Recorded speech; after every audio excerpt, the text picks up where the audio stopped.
Double click on software,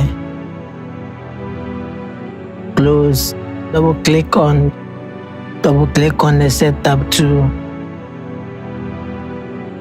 Wait for it to load and open.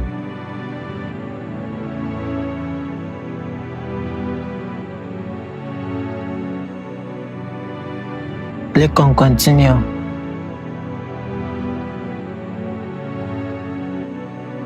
Installing, so 5%.